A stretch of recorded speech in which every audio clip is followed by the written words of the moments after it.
그 네빌의 이야기예요. 제가 최근에 고향인 바베이도스를 방문하였을 때가 생각납니다. 이 강의 때가 마침 또 바베이도스에 방문하였을 때인가 봐요. 지금은 바베이도스에서 꽤 부자가 된 제 형님이 저에게 어떤 사람들에 대한 이야기를 해줬습니다. 그 네빌이 그 10남매인가 됐을 거예요. 그 중에 이제 한 명이 네빌 고다드 그 일바에 나왔듯이 그 바베이도스에 있는 그 건물을 보고 상상했죠. 그래서 2년 만에 저 그 건물 이름을 고다드 상회로 바꿔갖고 그 상상했더니 결국 그것을 공짜로 돈 없이 사게 됐잖아요. 누가 사줬잖아요. 나중에 대출금 갚고. 그 부자가 된 그 형님이에요. 우리가 이야기하는 내내 형님은 지금 자신이 무엇을 말하고 있는지를 깨닫지 못하고 있었습니다. 우리가 이야기하는 내내 형님은 지금 자신이 무엇을 말하고 있는지 깨닫지 못했습니다. 형님은 5명의 부자에 대한 이야기를 했습니다. 모두 굉장한 자산가들이었습니다. 그들이 재산을 모으기 위해 얼마나 열심히 일했는지에 대해 상세히 설명해 줬습니다. 엄청난 부자들이라고 거듭 강조하면서 말입니다. 저는 형님에게 이렇게 물었습니다. 그러니까 형님은 굉장히 어떤 그 머니에 대한 어떤 그 굉장히 끌어당김이 강해요. 그래서 좀 돈에 나쁘게 말하면 집착이고 좋게 말하면은 굉장히 사랑이 강합니다. 네빌은 형님에게 물었습니다. 형님은 그 사람들을 존경하십니까? 그 돈 많다고 하는 사람들이 그렇게 존경이 되나요? 이거죠. 형님 말 당연하지. 이들은 모두 힘 있는 사람들이야. 대단한 영향력이 있지. 저는 다시 이렇게 말했습니다. 무엇을 보고 그들이 힘을 가진 사람이라고 하는 겁니까? 형이 말하는 그 힘의 정의는 무엇인지요? 네빌이 말하는 힘은 무조건 마음의 힘이죠. 현실에서는 그것이 결과물로 투영된 것뿐입니다. 그런 의미에서 물어본 거예요. 형님은 방금 5명의 부자에 대해 일대기를 말해줬는데 그 이야기를 토대로 저는 그들의 이미지를 그려보았습니다. 형님이 묘사한 5명 중 마지막 사람은 이제 겨우 63살일 뿐인데 그분이 250억 달러를 가지고 있다고 하셨죠. 이제 겨우 그 63살일 뿐인데 그분은 나이보다 너무 늙은 것처럼 보입니다. 언제 먹어야 하는지 알려주어야 하고 그러니까 식사 시간도 알려줘야 되고 자신의 이름도 기억 못하는 데다가 일상생활조차 힘든 분입니다. 그분은 아무것도 분간하지 못합니다. 심지어 음식을 떠먹여주면서 씹어야 합니다 라고 말해줘야만 턱을 그제서야 이렇게 쪼물쪼물 움직이고 삼켜야 합니다 라고 말해야만 음식을 넘기죠. 그분이 250억 달러를 가지고 있는 것은 사실이겠지만 그러니까 1900년대 중반에 250억 달러면요 얼마야 이거? 어마어마하죠. 상상이 안 됩니다. 그 당시면 더군다나. 그래서 그 250억 달러가 그분께 무슨 의미가 있죠? 형님에게는 그게 또 무슨 의미가 있습니까? 남의 일이지 않냐 이거죠. 다른 네 사람들은 자신의 모든 시간을 돈을 버는 데 써버립니다. 그나마 돈이 엄청 많은데도 불구하고 그러니까 내가 원하는 것을 하다 보니까 돈이 그냥 들어오면 상관없는데 내 꿈과 무관하게 그렇게 돈이 많다고 하는 나머지 네 사람조차도 자신의 모든 시간을 계속 더 머니를 키우는 데만 오로지 써버립니다. 형님이 말했던 그 사람들은 그저 돈을 만들기만 하고 있습니다. 그 돈이라는 것이 어쩌면 그 가치에 대한 교환 수단이잖아요. 교환하기 위해서 교환 수단이 존재하는데 교환하지도 않고 수단만 그냥 계속 만들어내는 거죠. 그것을 어떤 재화나 서비스나 내가 원하는 그것으로 바꾸기 위해서 그것이 필요한 툴인데 그것을 계속 머니를 만들다가 죽어버려요. 그렇죠? 인생을 그저 돈을 버는데 써버리고 있는 것입니다. 그러니까 네빌은 좀 넓게 형이상학적으로 as within so without 관념에서 의식의 존재의 주체로서 바람직한 인간 삶의 그것을 바라보면서 얘기하고 있고 네빌의 형은 쟤 머니게임이죠. 쟤 얼마니까 쟤는 힘이 있어. 쟤는 얼마 없으니까 힘이 별로 없어서. 그 현실에서의 권력과 힘, 머니게임, 파워게임에서의 그 마치 게임하듯이 그 게임 과정에 있는 사람인 것처럼 게임에 집중해서 열을 올리고 있는 그 상태죠. 그러니까 정말 대단하다고 해서 이렇게 그 존경에 맞지 않는 대상으로 네빌한테 입에 거품을 물고 얘기했던 것 같아요. 물론 제가 상관할 문제는 아닙니다. 이것 또한 none of my business죠. 네빌 입장에서는. 하지만 굳이 형하고 얘기하니까 얘기해 주는 거예요. 이분들 중 누구라도 저와 마주친다고 해서 저는 그분을 마치 제가 넘어야 할 장벽이라고 생각하지는 않을 겁니다. 나와 무관하다 이거죠. 어차피 내 마음의 세계에서 상상하면 그 무엇도 이루어지는데 하물며 그 사람을 빵원으로 되게끔 내가 상상하면 빵원으로 만들게 할 수도 있는데 굳이 그건 저주하는 거니까 내가 안 할 뿐이라 이거죠. 250억 달러를 가진 그분은 확실히 부자입니다. 그런데 정작 그분은 자신이 10달러를 가지고 있다는 것조차 깨닫지 못하고 계시네요. 왜? 인지 능력이 상실됐죠. 거동도 불편하죠. 밥도 자기 의지로 못 먹죠. 형님의 사랑에 대한 정의가 이런 겁니까? 사람에 대한 정의가 이런 겁니까? 제가 가지고 있는 사람이란 그것에 대한 관념과는 너무나 다르네요. 저의 사람에 대한 다른 개념에 대해 한번 말해보겠습니다. 네빌이 말하는 그 인간의 그 정의를 한번 얘기를 해보고 있습니다. 형님은 그 사람들과 다릅니다. 형님도 10억 달러나 가지고 계시죠. 사실상 금 먹고 사는 거가 아니고 금을 먹는다고 해도 10억 달러면 금 퍼먹어도 충분히 많은 금을 먹을 수 있어요. 밥처럼 먹어도 말이죠. 10억 달러면 우리나라 돈으로 뭐 최소한 조가 넘죠.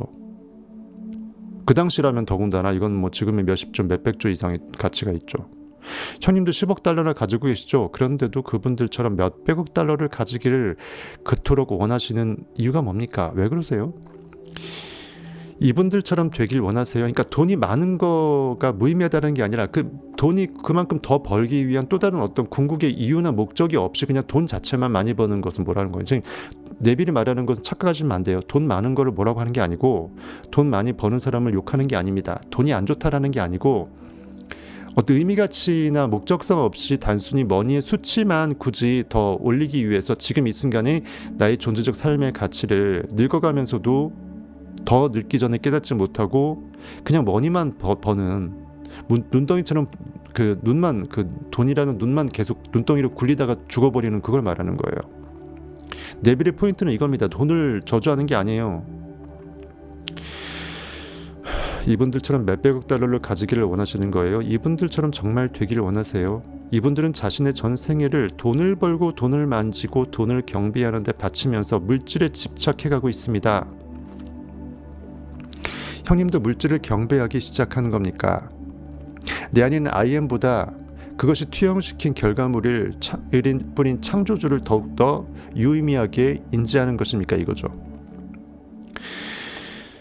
형님은 하나님을 경배하셨으면 좋겠습니다. 하나님은 바로 형님 안에 놀라운 영, 진리, 의식, 존재라고 내가 존재한다고 생각하는 그 나의 참나, 인식의 힘, 상상력이에요. 절대로 이것을 믿지 마세요, 형님. 왜냐면 형도 계속 상상하지 않고 현실에 반응하고 있잖아요. 나보다 돈 많은 사람들을 숭앙하면서 그들과 나를 비교하면서 현실에 매몰되어 있잖아요. 즉 상상하고 있지 않은 거죠. 정말 내가 원하는 그 목적물이 무엇인지, 궁극의 꿈이 무엇인지, 그것이 무엇이라고 특정된다면 내가 이미 그 일하라고 I am he, I am that 하고 있으면 되는데 굳이 보이는 현실에서 나보다 돈이 많은 사람들과 우열을 논하면서 그 돈이 많은 그 단순한 결과물 그 자체를 나의 존재의 의식의 가치보다 더 우월한 양 이렇게 숭앙하고 있는 이 상태가 우상이라는 거예요. 우상. 성경에서 말하는 우상 형이상학적 의미는 이거예요. 꼭 뭐 상을 만들어서 절하고 이러한 그 뭐 이런 게 아니라고요. 지금 형님이 사들인 건물이 오늘 밤 불에 타 없어진다고 가정해 볼게요. 그게 무슨 상관입니까? 형님은 어떻게 지금 이 건물을 형님의 것으로 만들었는지 이미 알고 있지 않습니까? 그것을 통해 다른 건물을 하나 더 만들면 그만이고요. 건물 그나마 하나 없어진 불살라진다고 해도 사람만 안 죽으면 전혀 문제 없다 이거죠. 어차피 빵원에서 시작했고 상상으로 시작했냐, 왜 초심을 잃었냐 이거죠. 처음에 상상의 힘에 의해서 없던 건물도 생겼으면서 맨날 남의 건물 바라보면서 저거 내 건물이라고 하면서 고대도 상회하면서 그 건물 이름까지 간판까지 바꿔가면서 상상했을 왜 그때를 잊어버리냐 이거죠.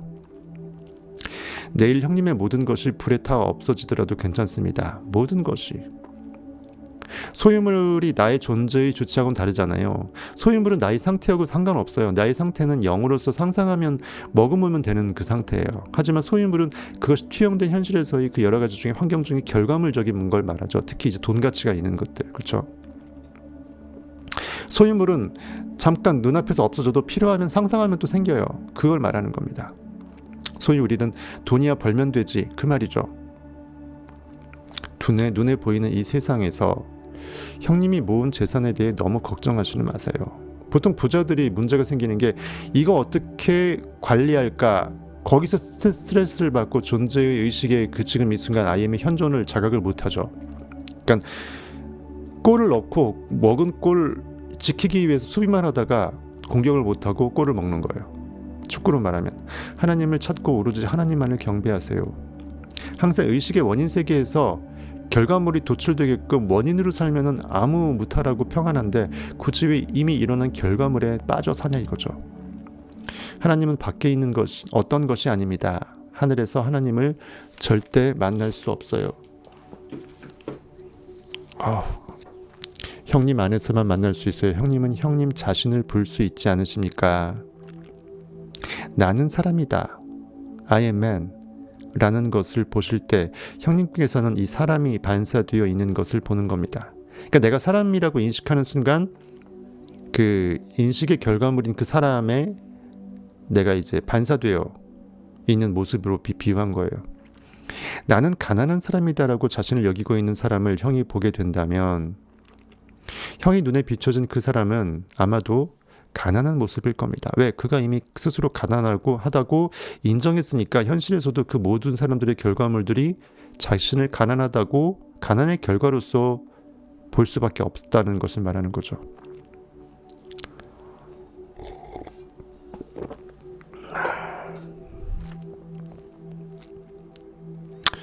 형님은 형님이 자신에 대해 생각할 수 있는 모든 관념들을 그것이 무엇이든 다 받아들일 수 있고 그것은 또 형님의 모습으로 나타날 겁니다. 그러나 그러한 개념을 품고 상상하는 존재, 즉 그 머금는 관념 말고 그것을 그렇게 머금어낼 수 있는 의식의 인식의 주체 말하는 거예요. 항상 의식은 주체성과 객체성이 있다 그랬죠. 의식은 주체이기도 하고 의식은 내가 의식하고 있는 그 상태 대상이기도 한 거예요. 이처럼 그러한 개념을 품고서 상상하는 존재는 내가 느끼는 대상이 아니고 나 자신이기 때문에 인식의 주체이기 때문에 볼 수가 없습니다. 그것은 보여지는 대상이 아니에요. 내가 나를 볼 수 없듯이 말이죠. 그렇죠? 그것이 바로 하나님입니다. 의식의 주체는 의식의 대상을 볼 수 있지만 의식의 주체가 주체를 볼 수는 없어요. 단지 존재한다고 인식할 수 있을 뿐이죠. 그래서 I am은 현실의 투사가 안 됩니다. I am은 모든 의식의 전체 집합의 이유 그 자체예요. 거기서 I am 대시라고 거기에 잠재의식에 뭘 심어 넣어서 특정을 시켜야 그것이 현실에 투사될 뿐이에요. 즉 하얀 도화지는 그림이 아니죠. 거기에 점이라도 찍어야 그것이 그림이 되지 않습니까? 그거 똑같습니다. 나 자신에 대해 나는 이렇다, 나는 저렇다라고 정하는 주체, 그것이 바로 하나님 I am입니다. 그래서 모든 것을 이미 갖고 있는 거야. 왜? 잠재되어 있기 때문이죠. 모든 것이 모든 경우의 수로 완성된 경우의 수의 상태로 다 있어요. 무한대로. 의식은 그래서 무한대의 관념 캡슐을 담아낼 수 있죠. 시공간 제약도 없고 하나의 점으로 수렴시켜서 다 갖고 있을 수 있습니다. 그것이 의식의 무한 관념의 전체 집합 이유예요. 그렇게 나로 받아들인 개념들은 세상 안에 그대로 드러날 것이며 그것은 다른 사람들이 나에게 대하는 행동으로 내가 과연 나 자신에 대해 어떤 개념을 받아들이고 살고 있는지, 즉 내 의식이 어떠한 상태인지를 알 수 있게 만들죠. 그러니까 다른 사람의 그이 나한테 한 행동을 보고 내 관념이 그동안 굉장히 그 위대성과 존엄성 가운데 나의 나됨을 충분히 느끼고 살았으면 남들도 나를 함부로 못할 거고, 만일 남들이 나에게 함부로 한다거나 그렇다는 것은 그 사람을 욕할 게 아니라 내가 그만큼 자존감이 없었다라는 거예요. 굳이 내가 뭐 겉으로 막 나 힘 있어 이렇게 할 필요 없이 내 마음만 그렇다면 그 마음이 그 모든 사람들의 마음을 움직이기 때문에 저 사람은 내 앞에 함부로 할 수 없다라는 거죠.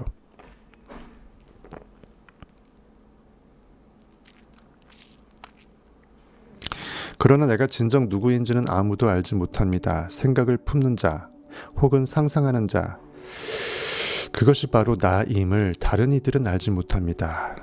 나의 하나님됨을 나는 알 수 있죠. 왜냐하면 나의 인식이 나의 존재의 인식을 내가 하는 거니까. 하지만 다른 사람들은 자신의 존재를 인식할 뿐이지 자신이 아닌 다른 사람들의 존재를 인식할 이유가 없죠. 단지 그 모습만 볼 수 있을 뿐입니다. 그렇죠? 좀 고난도의 철학적인 말이죠. 그러나 다른 이들은 내가 나 자신을 어떻게 규정했는지는 알 수 있습니다. 즉 그가 나의 존재의 주체, 내 안에 하나님은 안 보이지만 내 안에 하나님이 머금어낸 현실에서의 내가 나됨, 즉 I am that에서 그 that이 무엇인지, 내가 예를 들어서 아주 고귀하고 존엄한 존재이다, 나는 천억의 부자다 하라고 느껴버리면 현실의 재산이 아직 천억이 아닐지라도 사람들은 나를 그러한 존재로서 되게끔 도와준다거나 아니면 이미 나는 위험이 있는 사람으로 그가 인정해 준다거나 이유 없이, 그렇죠? 그걸 말하는 거예요.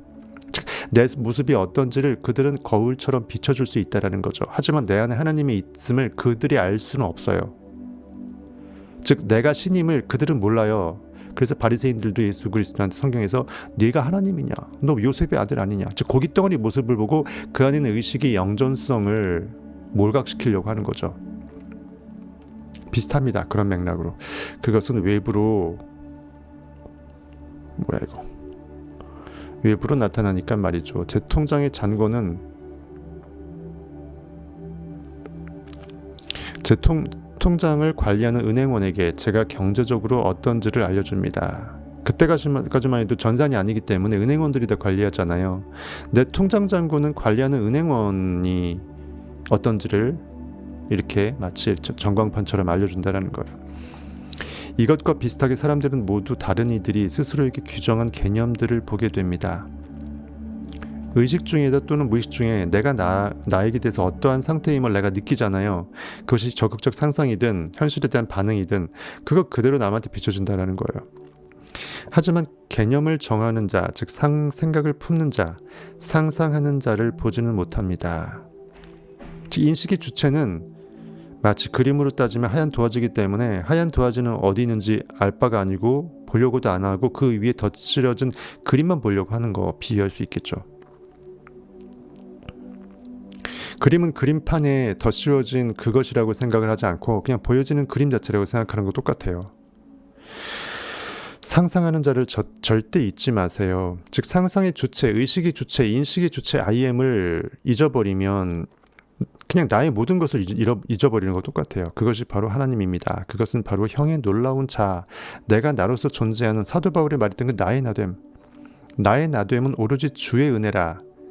내가 현실의 종 모습으로 따라가는 따를 종자의 모습, 현실의 모습이 될 수 있었던 것은 그 마음 상태가 그러했기 때문에, 즉 주가 그러했기 때문에 주의 은혜로 말미암아 주의 종으로서 따라올 뿐이다 이 뜻이에요. 즉 진정한 나의 나됨은 I amness는 나의 영의 상태에 있지 현실의 그 투영된 겉모습에 있지 않다 이거예요.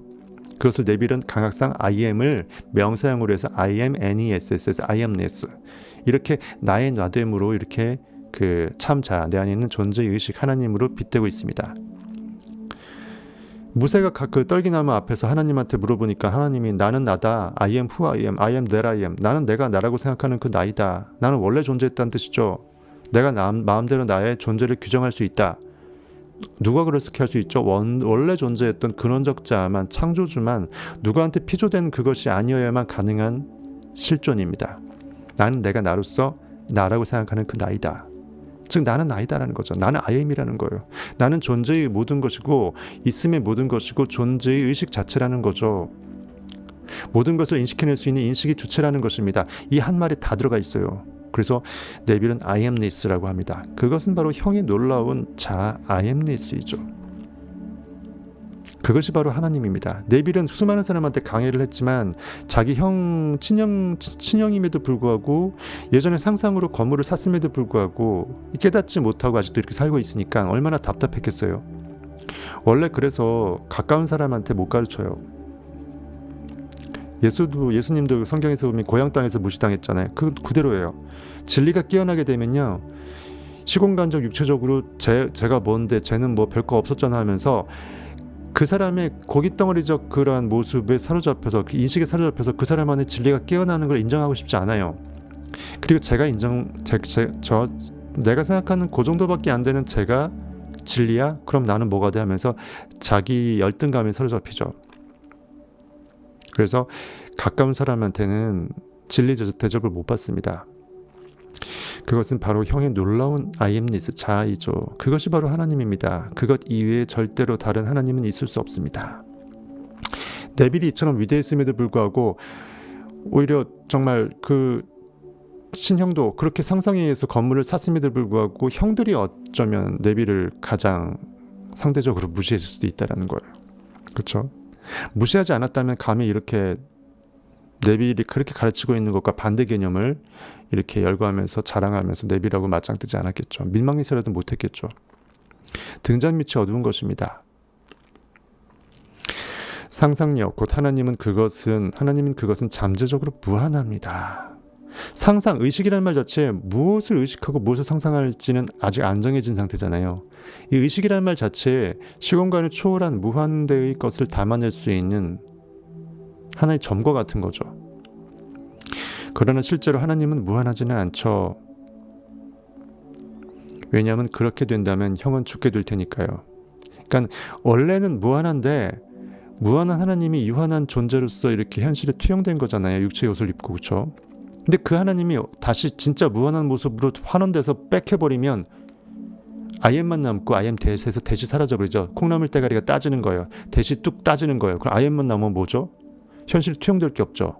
스크린에 투영될 수 있는 어떤 구체성이 없잖아요. 그래서 무한한 것은 항상 현실에 나타날 수 없습니다. 무한한이라는 말 자체는 유한한 시공간 현실에 비춰질 수 없음을 뜻해요. 근원적인 그것으로 돌아가는 거니까. 영면하시다, 돌아가셨다, 그렇게 돼버린다니까요. 그래서 네빌은 해학적으로 이렇게 얘기합니다. 현실에서 하나님은 무한해 보이지 않죠. 왜냐하면 그렇게 된다면 형은 죽게 될 테니까요. 재미있죠? 이 말 이해하시겠습니까? 그러니까 형의 이 겉모습이 현실에 이렇게 나타날 수가 없다라는 거예요. 원래 그 의식의 원인 세계로 다 돌아가 버리면, 하얀 캔버스 원래대로 복귀돼 버리면 현실에 투영시킨 아이엠 대시 없어버리니까, 대시 없는 아이엠만 있으면 투영될 게 없다라는 거예요. 근데 그 아이엠이라는 게 하나님이라는 거예요. 즉 모든 원리 이론의 모든 진리의 근원을 말하는 거예요. 하나님은 스스로를 확장하지 못합니다. 하나님은 하나님인 것보다 더 나아갈 수가 없기 때문에, 무슨 말이냐면 이미 무한대이기 때문에, 이미 무한한 근원 오브 더 근원이기 때문에 거기서 더 근원일 수가 없어요. 거기서 더 무한으로, 이미 무한이라는 말이 이미 무한인데 거기서 무한의 무한은 없잖아요. 무한의 제곱도 무한이고, 무한의 곱하기 무한도 무한이고, 무한 더하기 무한도 무한이고, 무한 혼자만 있어도 무한이죠. 근데 무한에서 이미 무한인데 거기서 무한에서 무한을 더할 필요도 없고 곱할 필요도 없고 제곱을 할 필요도 없죠. 수학적으로 하면 이해되시겠습니까? 쉽게 말해서 이미 끝판왕인데 더 끝판왕이 없다라는 거예요. 그래서 하나님은 이미 스스로 완벽한 모든 것을 담고 있기 때문에 스스로 또 다른 확장이, 추가 확장이 불가하다 이 뜻이에요. 번역문이니까 헷갈린 겁니다. 하나님은 하나님인 것보다 더 나아갈 것 뭐가 없어요. 하나님에게는 한계라는 것은 없으나 스스로를 확장시키는 못합니다. 이미 무한되기 때문에. 하나님인 것보다 더 크게 확장할 수 있을까요? 그러나 하나님은 하나님을 한계 지음으로써, 그러니까 어차피 무한이기 때문에 무한대가 더 무한으로 갈 게 없기 때문에 방법은 하나다. 구체적으로 작은 것으로 수렴시킬 수 있죠. 즉 한계를 지음으로써 작아질 수는 있습니다. 즉 대을 뭔가 특정함으로써 요거 딱 뽑기로 뽑으면 별 모양이 되는 거죠. 단 하나 그런 것이 있습니다. 스스로 네빌이 된 것, 즉 인간의 옷을 입고 말씀이 육신이 되어 우리 가운데 거하심에, 그 말씀이 육신의 옷을 입을 수 있는 것 자체가 이미 한계 지어진 거죠. 그렇죠? 욕망이란 말씀으로 특정돼서 한계 지은 겁니다. 상상력이 상상의 대상을 특정한 것이에요. 예수 그리스도가 나 이거로 현실을 구원시킬래 하면서 딱 특정한 거예요. 네빌로 말하면 스스로 네빌이 되어주신 거죠. 즉 아담을 만들고 아담 안에 들어오신 거예요. 그 방법밖에는 현실에 투영시킬 방법이 없어요. 아주 고난도 형이상학을 얘기 드리고 있습니다. 이해되시죠? 스스로 네빌이 이해 안 되시면 부활부터 다시 보시고요. 스스로 네빌이 된 것, 그러나 이 한계마저도 사실 확정적인 것은 아닙니다. 지금 하나님은 돌이킬 회 고칠게, 뭔가 현실에 반응하고 있으면 거기서 회심만 하면 반응의 쇠사슬을 끊어낼 수 있다. 지금 하나님은 회개의 법칙을 제 안에서 연습하고 또 연습해서 스스로 만들었던 불분명한 한계의 껍데기를 깨었거든요. 나는 날마다 죽노라라고 사도 바울이 얘기했던 그 말씀입니다. 기존 이 순간까지 내가 나에 대해서 머금었던 그 관념의 한계성이 있다면, 내가 원치 않는 부분이 있고 결핍이 느껴지고 그 다음 더 확장하고 싶은 욕망과 꿈이 있다면, 지금 이 순간 내가 현실에 반응당했던 이름이 잃은 모든 것까지도, 그런 것들을 에고를 내려놓고 자기를 부인하고 이미 죽여버렸던 나의 과거의 관념은 죽은 자 스스로가 죽은 자를 장사 지내게끔 더 이상 소환하지 말고 생각하지 말고, 지금 이 순간 내가 원하는 그것의 표대에만 나는 이미 그 이라 I am he, I am that, 그렇게 나를 돌이키고 고쳐나갈 수 있다면, 과거의 기억을 교정시켜서 잊어버릴 수 있다면, 나는 새롭게 피어날 수 있는 한떨기 꽃이 될 수 있다는 거예요. 그래서 지금 하나님은 회개의 법칙을 제 안에서 연습하고 또 연습해서 스스로 만들었던 불분명한 한계의 껍데기를 깨었거든요. 계속 양파 껍질을 벗겨나가는 거예요. 여기서 말한 연습은 내 안에서 액션, 연기, 상상, 작용을 말하는 것이에요. 형님, 저는 저희 상상력을 훈련시키고 있습니다. 그러자 하나님이 한계의 껍데기를 마치 이제 병아리가 그 달걀 부수듯이, 뱀이 허물 벗듯이 부수고 나오셨습니다. 지금 제 안에 하나님이 본래의 모습을 되찾는데 방해가 되는 한계란 없어졌습니다. 보라, 옛것은 지나갔으니 새로운 피조물이라 이거죠. 내 죄가 주홍 같을지라도 진홍 같을지라도 흰눈같이 양털같이 희게 되리라. 언제든지 나는 새롭게 피어난다. 내 마음만 먹으면. 하나님이 명백히 나타나게 하는 것을 막는 한계가 이제는 없어졌습니다. 그분 스스로가 만든 단 하나의 한계는 내가 나 스스로 나를 한계 지운 거예요. 즉 내가 인간이라는 그 고깃덩어리 안에, 동굴 안에 갇히는 건 누가 나를 넣은 게 아니라 이 세상에 온 우주에 나라는 의식밖에 없기 때문에 내가 나의 존재를 한계 지어서 아담을 만들고 아담 안에 들어가 버린 거예요. 그러니까 이건 피해도 아니고 희생도 아니죠. 내가 스스로 하고 싶어서 하는 건 희생이 아니잖아요. 내가 좋아서 하는 거죠. 1인 언약입니다. 하나님이 스스로 혼자 1인 연기하고 약속, 테스트먼트, 프라미스, 연기, 영약, 맹약을 한 거예요. 나하고 나의 약속이에요. 내가 인간을 만들고 인간 안에 들어가 살 테니까 들어가 버린 나는 반드시 진짜 나로서 깨어나리라. 그것을 내가 믿고 내가 나와 약속한 연기를 한 거예요.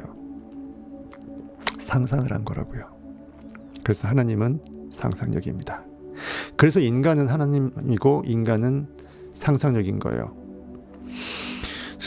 그분 스스로가 만든 단 하나의 한계는 인간을 통한 죽음이지만 사실 그것마저도 이제 불투명합니다. 하나님은 잠재적으로 무한한 가능성, 하나님이란 말 자체가 I am, 의식이란 말 자체가 이미 무한대성을 포함하고 있다는 거예요. 어떤 걸 의식할지, 무슨 관념을 때려 넣을지는 무한대로서 이미 I am 뒤에 대수로서 특정될 수 있기 때문에 잠재되어 있다는 거죠. 즉 잠재라는 말에 무한성이 내포되어 있습니다. 무한하지 못하면 잠재일 수 없어요.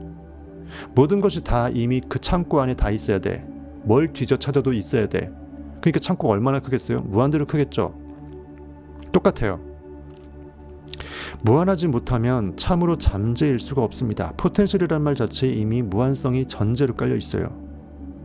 언어를 잘 알면 진리의 눈이 빨리 깨입니다. 언어에 이미 진리의 의미가 다 포함되어 있거든요. 그래서 여러분들 언어력을 굉장히 델리킷하게 처리철을 날카롭게 하듯이 높이십시오. 국어사전에 안 나옵니다. 이런 것들은 여러분들이 느껴야 돼요.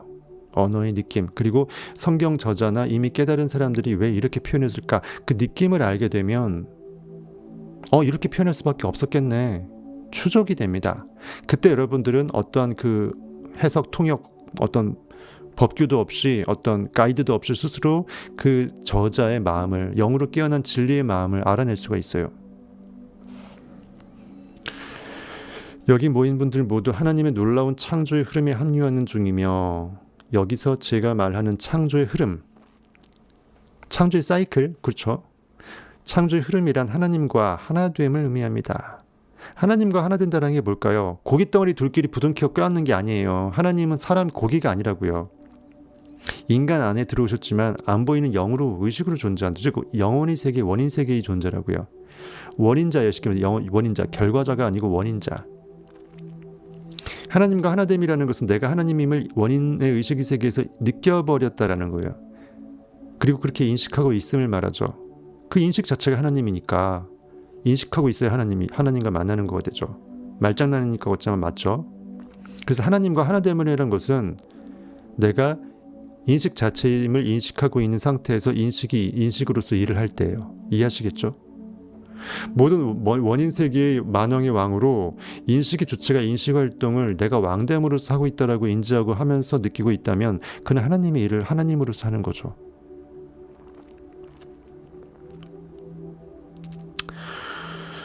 창조의 흐름이란 하나님과 하나됨을 의미합니다. 오늘 여러분은 제 강의를 통해 이 진리에 대해 들었습니다. 귀로 듣고 흘려보내지 마십시오. 시도해 보십시오. 여러분의 상상력을 아찔한 시험에 들게 해보십시오. 테스트해봐라. 말라기 3장에 내 창고에 너희 11조와 봉헌물을 드리라 이거죠. 11조를 드려서 내가 너희에게 발 디딜 곳이 없도록 부어주나 안 주나 테스트해보라. 시험해보라. 즉 내 안에는 의식이 무한 잠재력이 있음을 잠재의 시간에 믿음으로 심어내서 이거 있는지 없는지 한번 확인해봐라. 이거 주세요 하게 되면 다 주잖아요. 믿음으로 느껴내보라는 거예요. 그럼 현실에서 그것이 마땅히 주어질 것이다. 그래서 뜻이 하늘에서 이룬 것 같이 땅에서도 이루어지이다. 해 아래 새 것이 없다. 즉 해 위에만 새 것이 있다. 해 아래는 헌 것밖에 없다. 리허설로 영의 세계에서 먼저 한번 연기해낸 것만 투사가 돼서 현실에서도 또 그렇게 하고 있을 것이다 이거죠.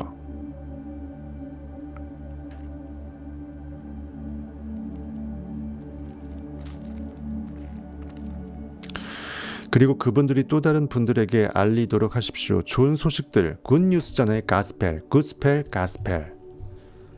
좋은 소식들을 세상에 전해주십시오. 그래서 복음입니다. 복음. 그냥 주 예수를 믿으라는 그 말 자체가 복음이 아니고 이것 자체가 포함하고 있는 게 너무나 좋은 소리라는 거죠. 여러분들이 꿈으로 상상할 때 좋은 소리를 들어야 돼요. 내가 이미 그 상태가 되었다. 나는 이미 천하부자가 되었다라는 것을 꿈에서 증명해줄 내 지인이 나를 축복해주고 축하해주고 같이 기뻐해주는 것을 내가 그 말소리를 들어야 돼요. 그래서 믿음은 들음에서 납니다. 시몬, 고귀한 것을 듣는 것을 통해서 베드로, 믿음이 탄생된다고요. 그래서 베드로가 애칭이 시몬 베드로라고요.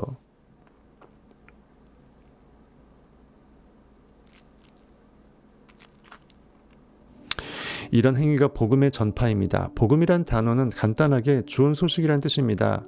하나님의 좋은 소식이라는 의미입니다. 즉 내가 하나님 됨을 알지어다가 얼마나 좋은 소식이에요. 너희는 가만히 있어. 고깃덩어리 좀만 눈만 감으면 이성과 오감을 개무실만 좀 할 수 있으면 내 영이 움직이는데 내 의식이 하나님과 뗄래야 뗄 수 없음을 알게 되면 그게 바로 내가 하나님 됨을 아는 거죠. 즉 내가 의식 창조의 주체 상상력의 원인 세계의 왕이다 이거죠. 그래야 결과의 세계 현실에서도 그 종이 따라올 거 아니에요. 누구를 숭배하고 원인 세계를 숭배하고 그리고 현실을 개무시하고 그리고 현실을 왕으로 여기지 않고 애굽왕 바로의 압제에서 벗어나는 거죠. 그것이 바로 이스라엘 모든 것을 하나님과 사람과 더불어 싸워 이겼던 야곱의 이름이 이스라엘로 바뀌었잖아요. 욕망이 이스라엘 성취의 의식으로 바뀐 겁니다. 그 하나님 사람과 더불어 싸워 이겼던 이미 욕망이 항상 성취된 상태를 느끼고 있는 I am that의 상태는 결코 현실에 반응당해서 밑에 현실을 왕으로 섬길 수 없어요. 그래서 이스라엘 백성은 애굽왕 바로를 섬기면 안 된다고요. 그러니까 모세가 리더가 돼서 탈출한 거라고요. 크리에이티브, 창조력을 모티브를 끌어내는 마중물을 역할하는 모세가 내 마음에서 생성될 때 내가 하나님됨을 깨달아서 현실의 압제에서 그를 왕으로 섬기지 않고 탈출할 수 있다라고요. 너무나 신묘막측한 성경의 이야기 아닌가요? 이것만 얘기해도 그냥 몇 시간을 얘기할 수 있을 것 같아요. 지금 한 그 얘기만 디테일하게 들어가면 한도 끝도 없습니다. 그래서 우리들의 하나님은 인간이 되셨고 즉 내가 되어주신 거고 즉 내가 참 나가 내 껍데기 옷을 입고 내 안에 들어왔다라는 거예요. 참 나로서 그 인간은 어느 날 다시 하나님이 될 것입니다. 왜 나를 발견해야 될 거 아니에요. 내가 창조주인지 모르고 계속 이렇게 살게 되면 하나님은 언약을 했지만 뻥까친 거잖아요. 내 스스로 거짓말한 거잖아요. 나한테 언약을 해놓고 내가 나한테 어긴 거잖아요. 말이 안 되죠. 내가 인간 안에 들어가서 인간 안에서 내가 나임을 인간을 통해서 깨닫겠다라는 거죠. 근데 내가 깨닫지 못하고 계속 그냥 고깃덩어리로 산다 그러면 하나님이 진짜 모든 만유의 주제로서 가장 그레이티스트한 그런 존재일 수가 없겠죠. 얼마나 우스워집니까? 괜히 지가 만들어 놓은 거에 갇혀갖고 무덤에 동굴에 갇혀갖고 고깃덩어리 안에 갇혀서 지가 못 깨어나면 그게 어떻게 하나님이에요? 지금 이 순간 여러분 안에 있는 하나님은 울부짖고 있습니다. 여러분들이란 동굴의 감옥에서 벗어나고 싶어 하세요. 잘 한번 느껴보십시오. 그렇다면 하나님이란 뭐다? I am이다. 나는 존재한다. 제가 나는 I am이라고 말할 때 그것은 저의 가장 내면에 자리한 저의 핵심이 되는 존재를 부르고 있다는 것을 알고 있습니다. 성경에서 말하는 그 성전에서의 그 성소, 지성소죠. 완벽한 여호와의 법궤죠. 내 안에 있는 의식의 코어를 말하는 것입니다. 나의 가장 근원적인 존재의 주체성을 내가 느끼는 상태예요.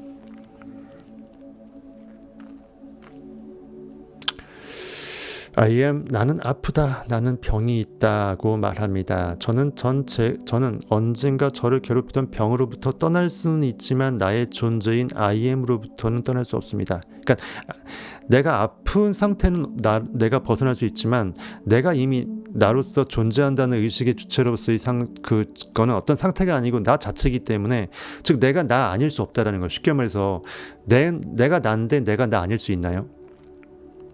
나는 무조건 내가 나라고 불러줘야지 너나 얘나 그나 그녀를 부를 수 없잖아요. 똑같죠. 나라는 말은 유일하게 영어나 한글이나 나 I 딱 한 글자예요. 가장 심플한 것이라는 거죠. 그래서 God과 I만 문장의 중간에 오더라도 대문자로 올 수 있는 거예요. 고유하니까, 특정하니까, 나밖에 없으니까. 온 우주에 하나님은 한 분이라는 거죠. 그 하나님 God은 나라는 것입니다. I라는 거예요. 이미 영어의 근간을 만든 사람은 진리를 알고 있었던 거예요. 재밌잖아요. 요즘은 엉망으로 문법을 쓰니까 중간에 오더라도 그 갓도 소문자로 쓰기도 하고 웃기는데, 갓과 I만, 그 갓도 앞에 있는 문자만 대문자가 아니고 God 전부 다 대문자로 쓰잖아요. 그게 다 이유가 있는 것입니다. 그거 보고 여러분들 여태까지 이상하게 생각하지 않으셨어요? 저는 누가 알려준 게 아니라 제가 이상하게 생각해서 출연한 건데, 경인사학 전혀 모를 때부터 예전에부터 저는 이해가 안 됐어요. 중고등학교 때 영어 배울 때 그거 배우잖아요. 왜 이해가 안 되죠? 예.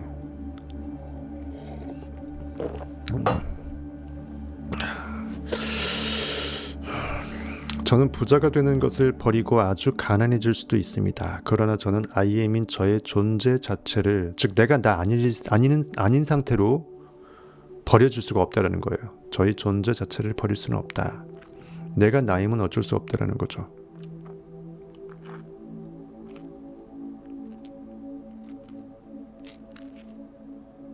오늘 진짜 이상한 날입니다. 그렇죠?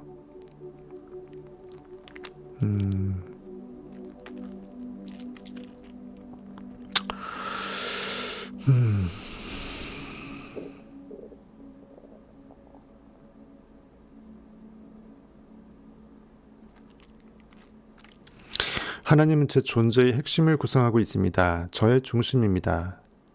너무나 가까이 있어서 더 가까이 올 수 없는 상태는 뭐죠? 내가 나인 상태죠. 내가 나하고 분리될 수가 없기 때문에 가깝다고 말하기에는 너무나 가까운 상태. 즉 나하고 붙어버린 하나 된 상태. 즉 내가 나인데 내가 나를 나로부터 분리가 가능한가요? 아무리 칼로 10등분 100등분 잘라보세요. 의식이고 영인 내가 잘라질 수도 없고 내가 나로서 나와 분리될 수가 없어요. 나는 나의 중심이고 나 자체이기 때문이죠. 콤파스로 딱 점을 찍어서 원을 이렇게 그리면은 점 자체가 하나일 뿐인데 좌표 딱 찍으면 하나잖아요. 점이 두 개일 수 없잖아요. 점과 점을 두 개로 딱 잘라갖고 공간과 간격이 없는 점과 점을 반토막 내갖고 하나의 점을 2분의 1 점씩 해갖고 나눌 수가 없다라니까요. 똑같은 말이죠. 저의 중심입니다. 그것이 나의 존재입니다. 나는 나를 만든 이가 하나님이라면 그것이 저의 존재입니다. 하나님이 나라는 인간이 된 것입니다. 아담 안에 하나님이 들어와서 으로 알고 살고 있는 거예요. 하지만 나중에는 언젠간 내가 아담 안에 들어온 하나님이었음을 아담 안에서 아담이 깨닫게 되겠죠.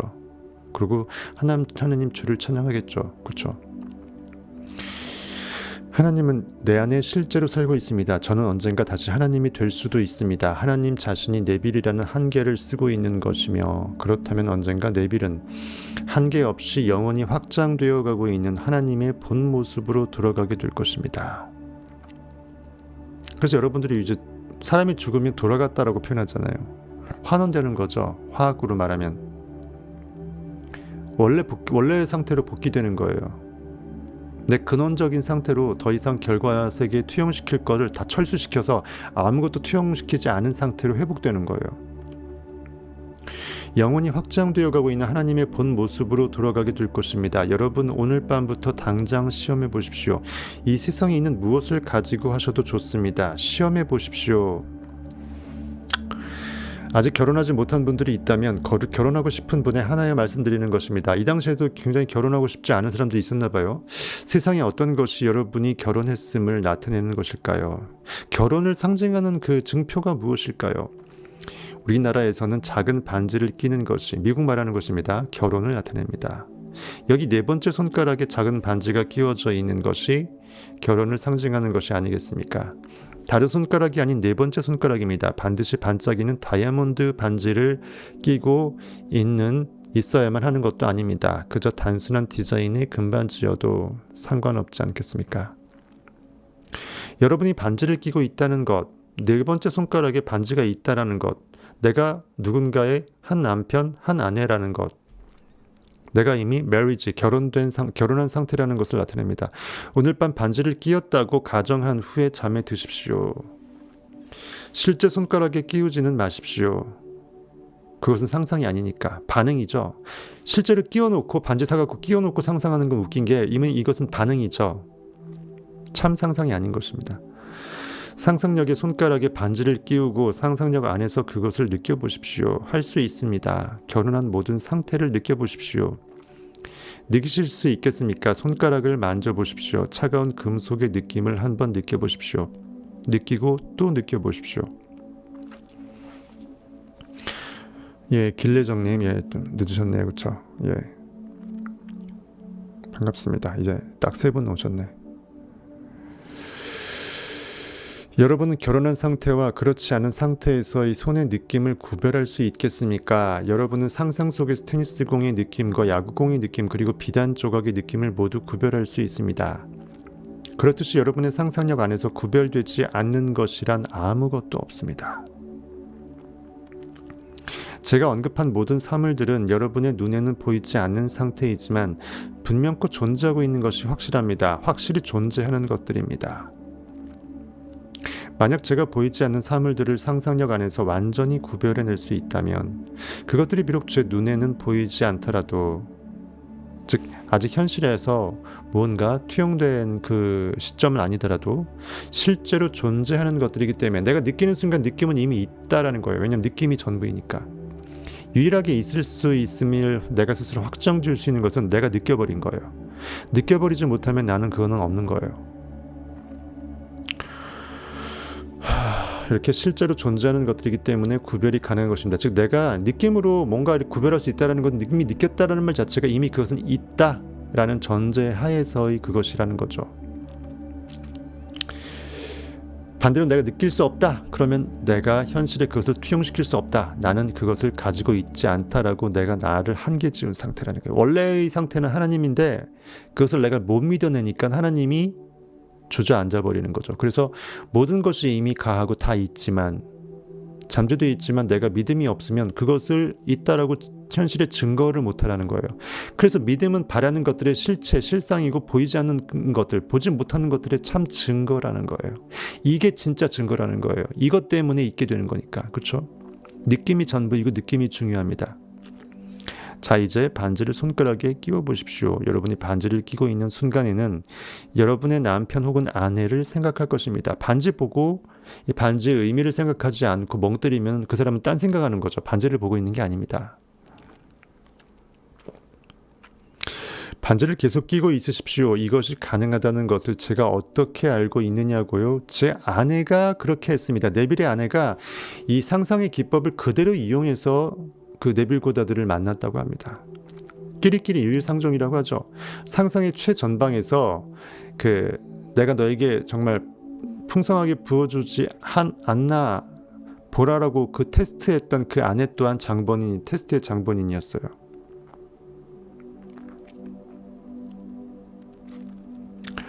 오늘은 선물님이 채팅을 못하니까 양해를 바랍니다. 은빛실님과 길래정님 두 분이 놓으시기 바라겠습니다.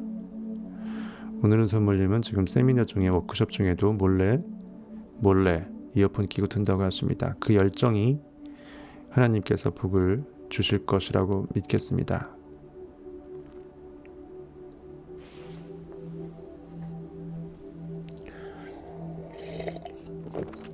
네빌의 아내가 그렇게 했다고 하고요. 또 네빌의 아내가 실제로 글이 써서 실제로 제 아내는 이 과정을 통해 네빌과 저와 결혼했습니다. 저와 결혼하기 전 아내는 어느 날 피부가 민감해진 것을 느껴 끼고 있던 반지를 빼었습니다.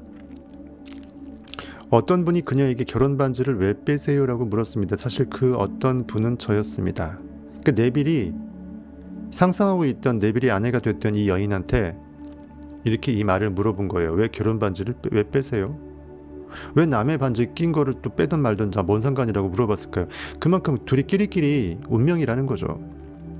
저와 결혼하기 전 아내는 어느 날 피부가 민감해진 것을 느껴 끼고 있던 반지를 빼었대요. 그 빼는 순간 찰나를 목격을 했고, 그러면서 네빌은 아내 될 사람한테 왜 결혼 반지를 빼세요? 그럼 내가 아니라 그러면 이렇게 했을 것 같아요. 네가 뭔 상관이야? 라고 했을 텐데 그랬으면 둘이 안 이루어졌겠죠. 사실 그 어떤 분은 저였습니다. 제 아내는 대답했습니다. 저는 결혼하지 않았는데요. 운명이죠. 보통 보면 결혼 반지를 빼면 결혼한 사람인데 결혼하지 않은 것처럼 이렇게 잠깐 불편해서 빼나 보구나 해서 껄떡을 안 됐겠죠. 근데 물어보게 됐겠죠. 물어봐서 결혼하지 않았음을 알게 되죠. 이것이 결국은 이루어질 운명이라는 것입니다. 저는 결혼하지 않았는데요. 그리고 그녀는 손가락에서 반지를 뺐습니다. 저는 그녀에게 저의 이름을 알려주었죠. 물어보지도 않았는데 나 네빌 고다드요. 만나주겠소. 전화번호 주세요. 뭐 이런 거죠. 그런 후 그녀는 네빌이라고 마음속으로 되뇌기 시작했습니다. 그러니까 나중에 그렇게 알고 보니까 그랬다라는 거겠죠. 이 여인도 뭔가 필이 온 거예요. 왜 나한테 지 이름을 알려줘? 미친놈이나 이러지 않고 네빌 매운 거죠. 각인시킨 겁니다. 스스로 내가 나의 미래 운명을 밝히 느끼고 네빌을 묵상한 거예요. 그때 그녀는 자신이 무엇을 하고 있었는지 잘 몰랐다고 했습니다. 즉 내가 왜 이런지 모르고 이러고 있는 상황을 느낀 거예요. 그만큼 우리 인간의 이성적인 어떤 의도적인 머리를 쓰지 않고도 내 안에 있는 하나님 잠재의식은 일하신다라는 거예요. 저는 알고 있었죠. 그녀는 저희 아내가 되면 어떤 느낌일지에 대해 의식적으로 느끼고 있었던 것입니다. 재밌습니다. 그 순간 처음 보는 사람이 자기 이름 물어보지도 않았는데도 네빌이라고 알려주는데 네빌 묵상하면서 그때 그 순간 그 아내는 자기도 모르게 무의식 중에 내가 이 남자의 아내가 되면 어떤 느낌일까, 그 느낌에 대해서 의식적으로 느끼면서 네빌 외쳤다라는 그 뜻이에요. 네빌의 말은 아시겠죠? 제가 제 아내를 처음 보았을 때 제가 그녀와 결혼하고 싶어 한다는 것을 알고 있었습니다. 재밌죠? 그러니까 네빌의 잠재의식이 그리고 그녀의 그동안의 그 결혼 반지를 한번 껴보면서 결혼을 상상했던 그 잠재의식이 같이 맞닥뜨려진 거예요. 제가 보기엔 둘 다 끌어당겼습니다. 제가 제 아내를 처음 보았을 때 제가 그녀와 결혼하고 싶어 한다는 것을 스스로 느꼈다라는 거죠. 그러나 저는 그때 저희 개인적인 문제가 복잡하게 얽혀 있어 그녀에게 별도로 이렇게 대시하는 그런 건 없었다. 다가가지 못했습니다. 하지만 이 법칙에 의해 저는 그 복잡했던 문제들에서 빠져나와 그녀에게 실제로 청혼하게 되었습니다.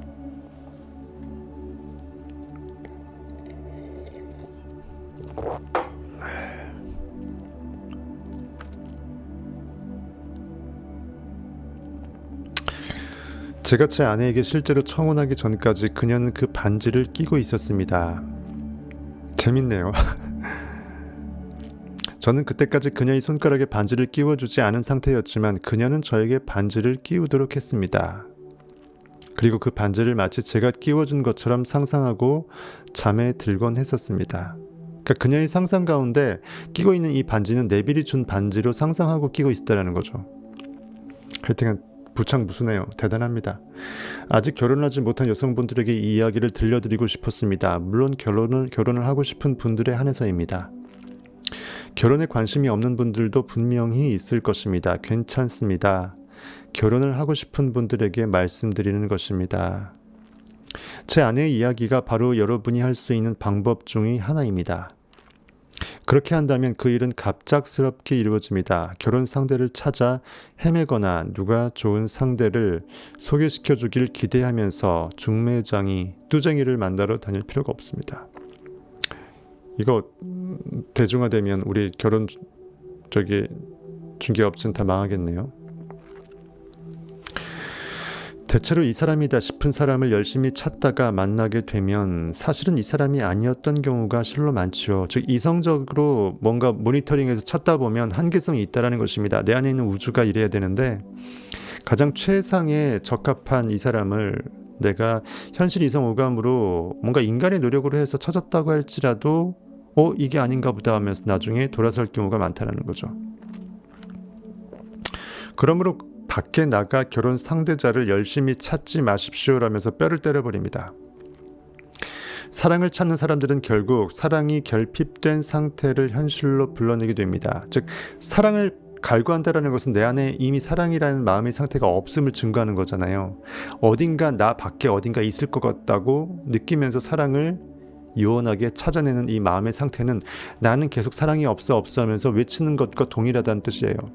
즉 진정한 사랑과 어떤 연인과의 어떤 삶이나 어떤 진정한 목적이 있으면 이미 나는 그 상태가 되었다라고 느껴야 돼요. 이미 나한테 있다라고 느껴야지 현실에서도 있게 되는데 자꾸 없다고 하면서 어딘가 있을 것이다 하며 찾아다닌다면 그런 의식 가운데서는 그것은 안 찾아진다는 거예요. 왜? 내가 계속 없음을 증거하는 거니까. 이게 진리 역설입니다.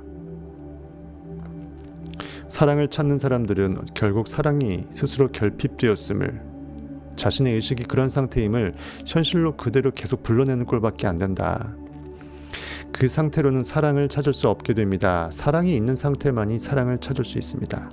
즉 내 안에 내가 이미 사랑에 빠진 상태에서 계속 느끼고 그 상태에 살아야 실제로 그 사랑에 빠진 상태의 현실이 나타난다. 즉 사랑에 빠질 대상자가 나타난다 이 뜻이죠. 아시겠습니까?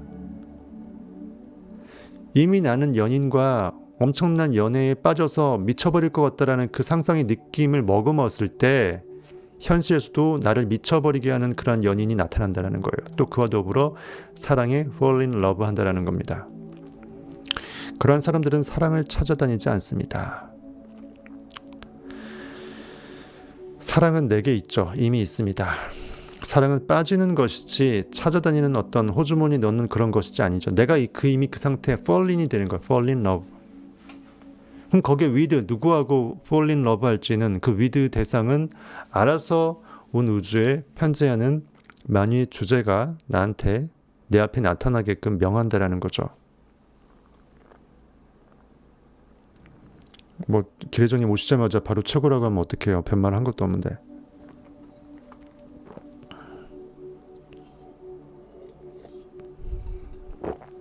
오늘의 선물이 무리하게 채팅하지 마세요. 그냥 사람들하고 이렇게 있으면 이렇게 몰래 들으시고 하면 됩니다.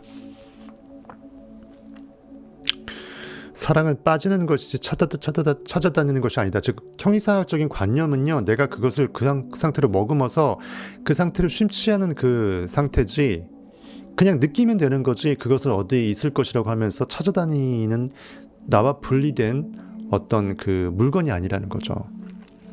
잃어버린 열쇠 찾듯이 어부나이 삼면 찾듯이 뭔가 뒤지는 게 아니라는 거예요.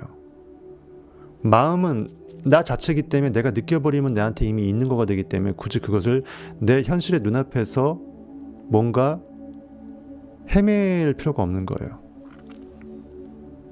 그러니까 가장 상상을 현실 창조의 툴로 쓰기에 가장 좋은 게 어떠면은 남자 입장에선 그 외로움과 그런 갈급함이 있으면 남자 입장에서는 결국 여자고요.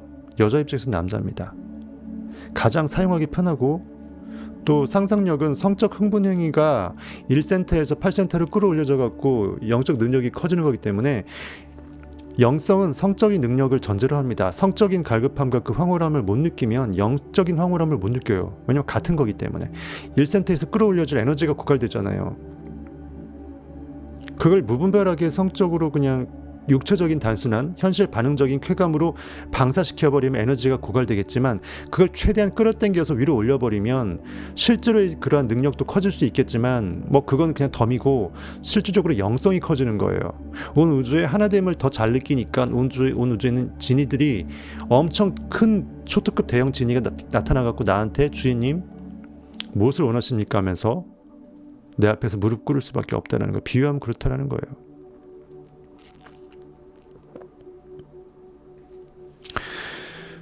사랑이 여러분에게 오도록 초대하는 것입니다. 이미 내가 사랑 상태에 빠졌기 때문에 사랑 상태에 빠진 사람은 사랑 두 글자를 굳이 뇌리에 둘 필요가 없어요. 빠진 사람은 빠진 상태에 빠져서 미쳐버리기 때문에 거기서 그냥 뻑 가버렸기 때문에 굳이 내가 사랑을 해야지 아니면 사랑 상태 내가 있나 하면서 나한테 물어볼 겨를도 없고 그냥 미쳐버린 상태에만 계속 미치고 있는 상태이기 때문에 물음표 사랑 어디 있지라고 하면서 내가 사랑 상태에 있구나 하면서 나를 규정할 이유가 없어요. 즉 그것 자체가 돼버리면 그것과 너무 가깝다 못해 그것 자체가 돼버리기 때문에 그것이 어디 있는지를 찾게 될 일이 없다라니까요.